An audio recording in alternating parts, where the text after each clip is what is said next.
Hi class, welcome to week number 3 Reading Like a Writer for our English 101 online class. This is a video that I want to share with you so that way we can experience similar ways to work with mentor text as the same way that face-to-face classes experience.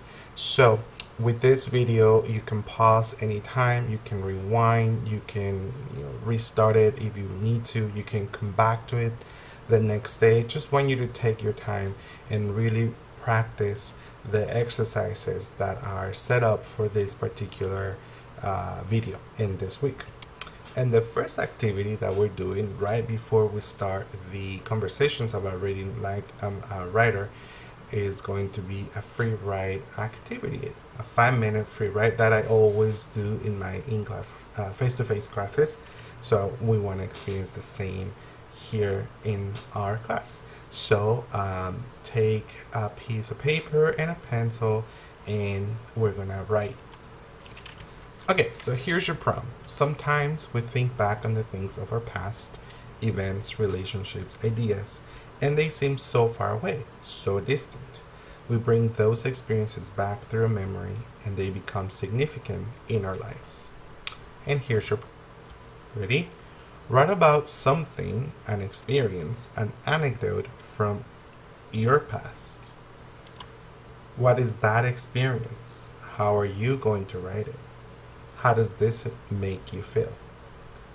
So pause this video, take some time to think about what you want to write, and set your clock or watch phone to 5 minutes. Ready, set, go.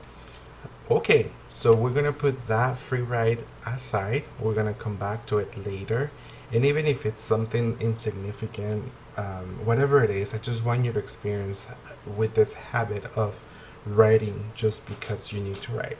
Writing free write is always such a good exercise to be more fluent and more comfortable with writing.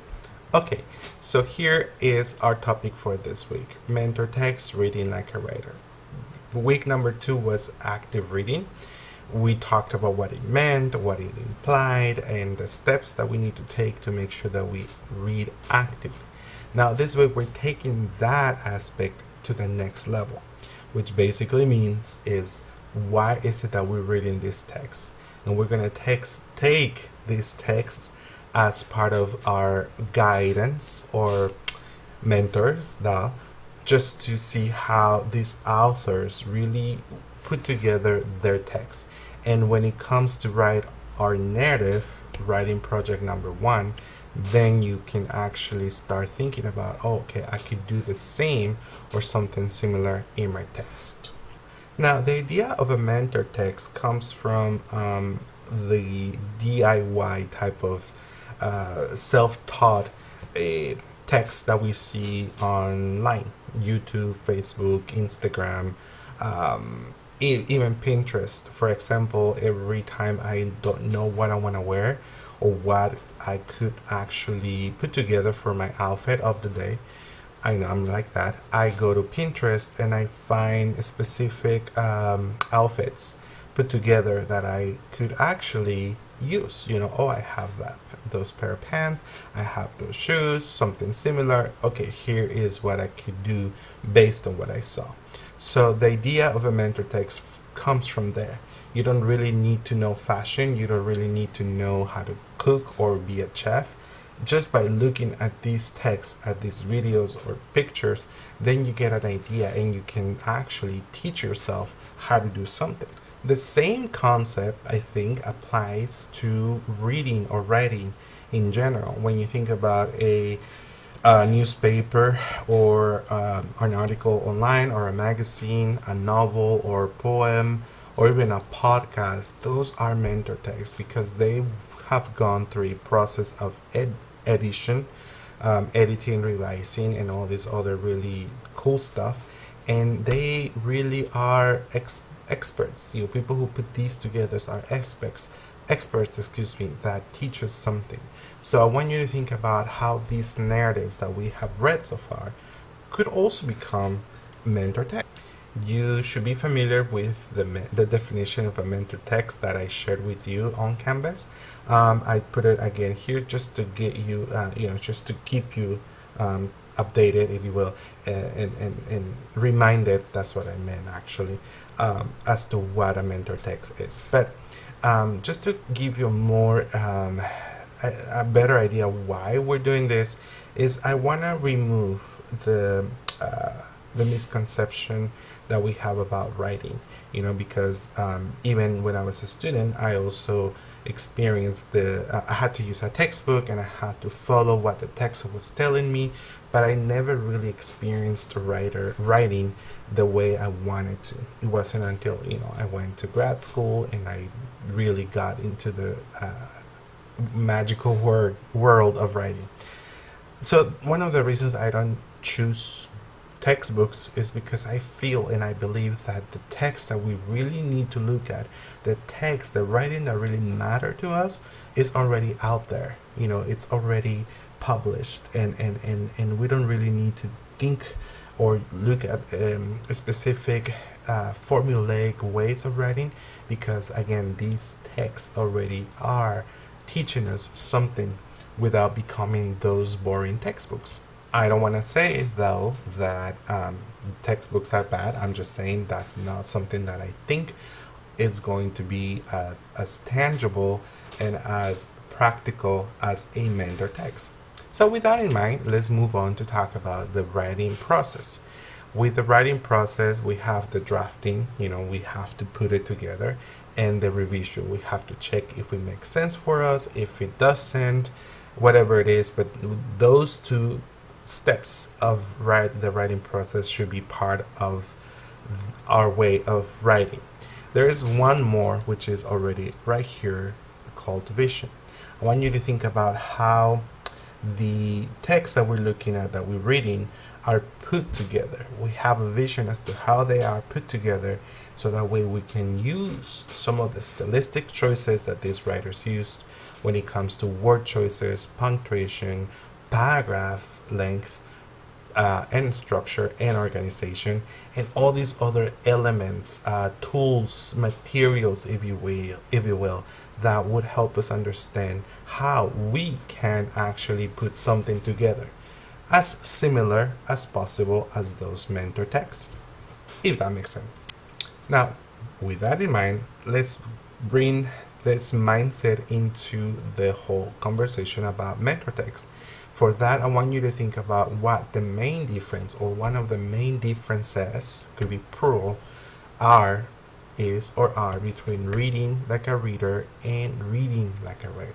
So we're gonna pause this video now, and I want you to think about, create a list of the main differences that you think there are between reading like a reader and reading like a writer.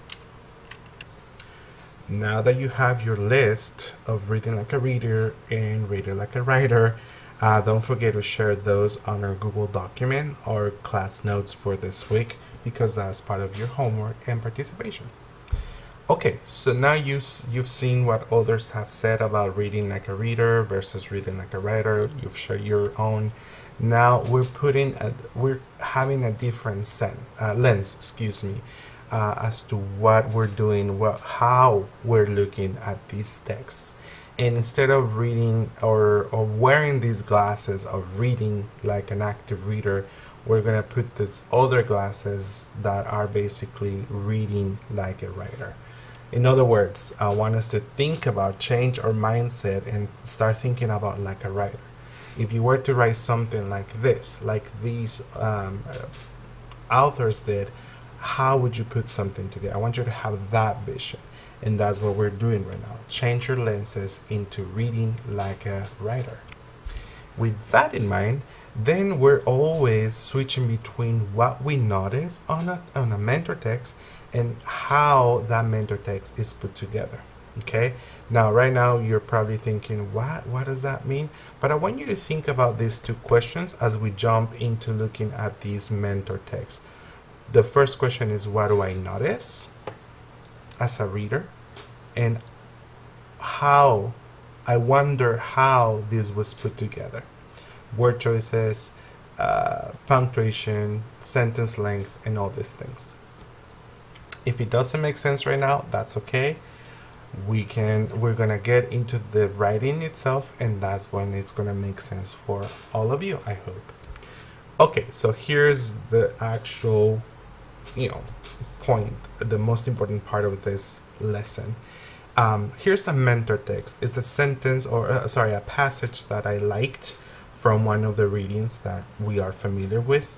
It's Sherman Alexis reading The Joys of Reading and Writing. I'm sorry. Here is this really cool moment in the story that I really enjoyed. And what I noticed is that this paragraph starts with very short sentences. I refused to fail. I was smart. I was arrogant. I was lucky. I read books, blah, blah, blah. The effect, and I wonder that the effect of this is to have this moment of empowering. He, as the narrator, has this moment of, again, empowerment, because he believes in himself. Before he didn't, that's why he talked about how he didn't feel comfortable sharing what he knew, and his other classmates really put him down, and everyone was expected to fail.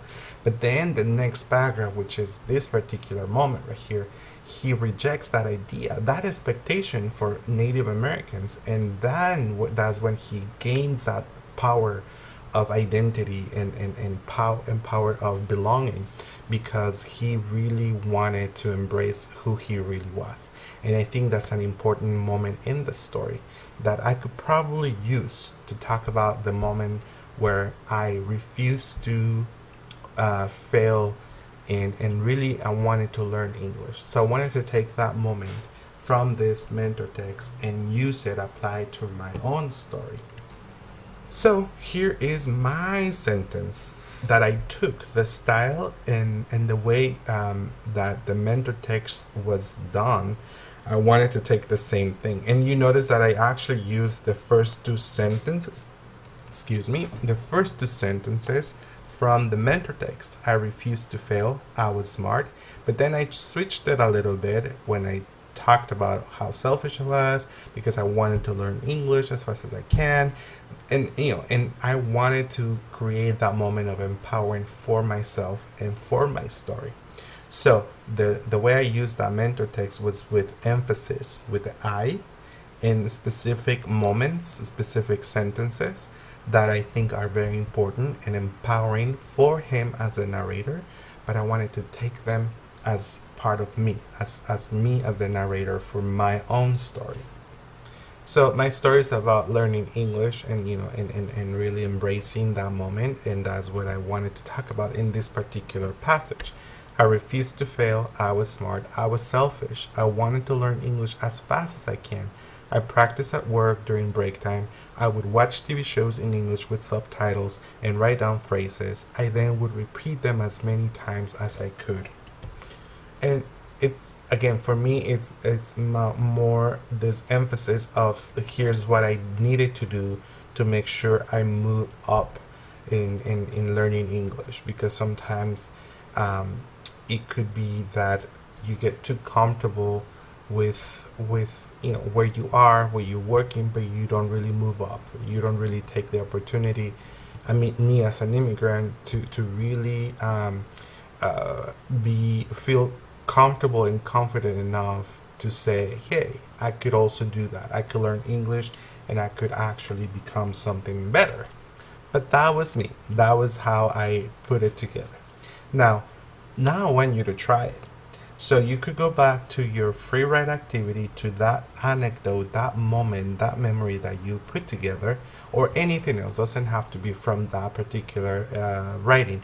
It could be another moment in your life where you are empowering yourself, when you are owning who you are, if that makes sense, or the hard work that you put into something. And I want you to start with either some of these sentences. I refuse to fail. I refuse. You could even start with I refuse to, and then fill out the blank. Whatever it is, I just want you to explore different ways to empower a moment in your life. The hard work that you have put through everything, or any specific moment in your life that you feel like it needs to be embraced.